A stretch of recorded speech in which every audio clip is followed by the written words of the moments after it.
Hi everyone, and welcome back to our Addictive game series and to the episode you knew was coming, and it's for Vampire Survivors that's now on the Nintendo Switch, featuring glorious jolly cooperation. As always, we like to give a copy to one of the subscribers. You don't have to do anything special. Keep your eye out on the community posts. For the price they're asking, I don't really need you to watch this video at all. It's currently on a ridiculously cheap sale. You might as well go and buy it. It's absolutely amazing, and I'm going to tell you exactly why. If you want to support the channel though and save 10% more on the price they're asking, you can use code SwitchUp over at switchup.gg, where you'll get 5% off instantly and 5% back in coins. Now with that said, Vampire Survivors certainly doesn't suck, but it is going to drink your time. Why? Well, let's find out.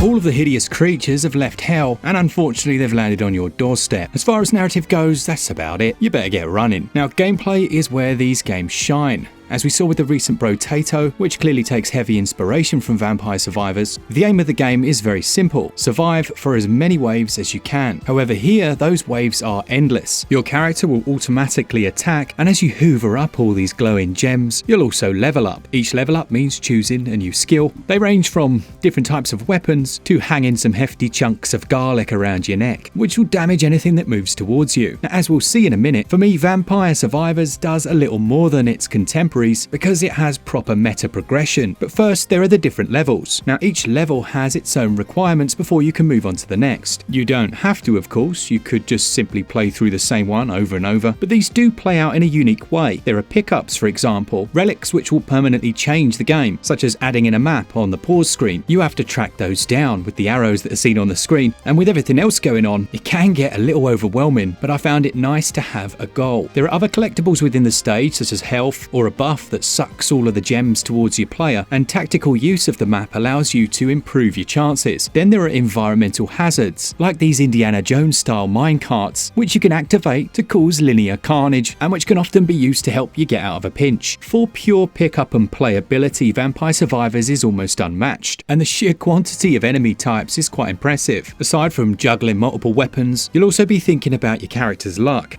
their overall speed, and exactly which type of build you want. Now, going in, I have to admit, I was wondering where the skill came from if I didn't have to aim my weapons, and having no control over the types of upgrades I was going to get. Is it simply just a case of avoid enemies for as long as you can and then inevitably die? I think it's fair to say that your first few hours will play out like that, as you're getting to grips with what works well, the best possible synergies, and how to tackle different enemy types, as some of these will close you in with a large circle, others flood across the screen, and you'll need to adapt quite quickly. After that time, however, you'll have gained enough gold coins to start to put some real thought into the overall build that you're using. And this is what I was saying with the meta upgrades and why I think this excels over its peer Brotato. Being able to put points into passive healing or your initial movement speed, it can really change the way the game plays. What's also nice is you can use those coins to unlock different characters, and each of these plays in a very unique way. For example, one of them has a much larger area of effect, meaning that garlic suddenly fills half the screen. I also prefer the literal pacing, as in, initially,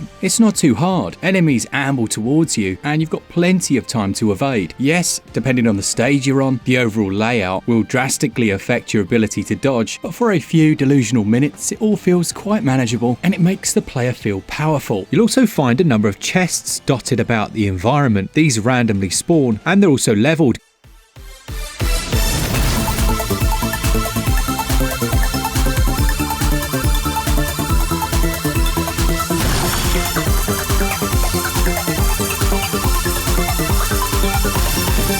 These can be game-changing. Not only do they give you a lot of coins, but they essentially act as an instant level up by offering you items. There are over 100 different unique items to unlock, with each one requiring a specific task to be completed, like surviving for a set amount of time. But the cherry on the top for Vampire Survivors on Switch has to be the co-op mode. The main difference here is in how you level up. In single player, you're collecting those gems and keeping your eye on the top of the screen.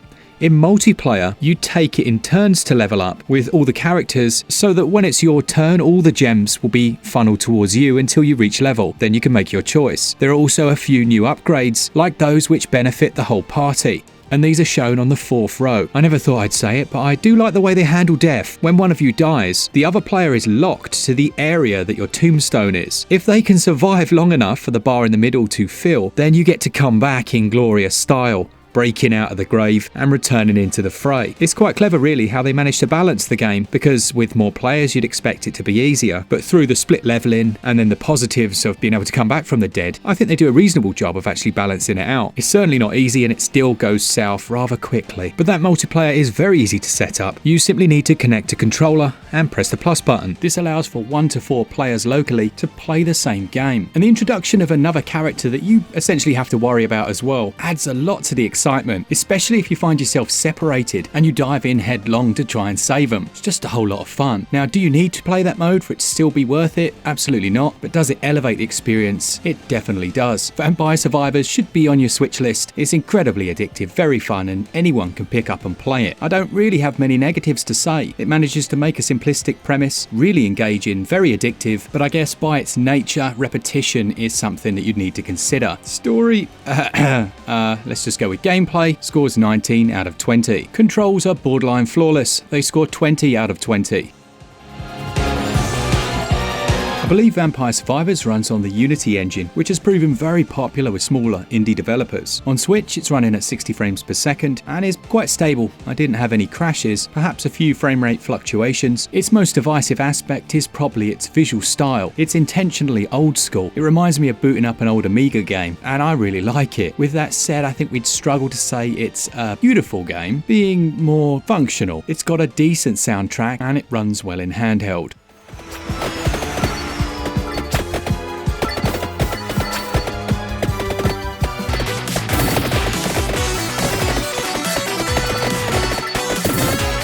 Visuals and performance, they score 16 out of 20. Sound and audio also scores 16 out of 20.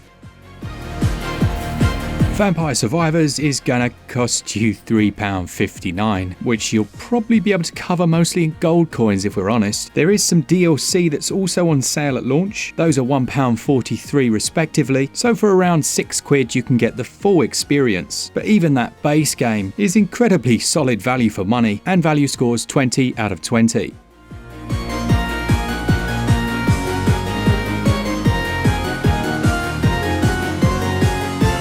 So Vampire Survivors rocks up to the Nintendo Switch, says hold my stake, and proceeds to decimate everyone else in terms of addictiveness, value, and man do I wish this had come a week or two earlier so it could have made our addictive games list. It'll have to go in the next one. It gets a SwitchUp score of 91%. Cheers everyone, I hope you enjoyed that. We have lots and lots of videos coming out over the next few days, so do stay tuned, including some very big names. Now, as we said at the start, we like to give away a copy of most of the games we cover, if we're able to, if we have a spare copy. You really don't have to do anything special at all. We'll choose a winner. Just make sure notifications are on so that when the community post goes out, you actually see it. We've had a couple of people not claim it and then had to give another one essentially to someone else. Thanks to all of you that enjoy the content, and as always, for all things Switch all the time, keep it Switch up.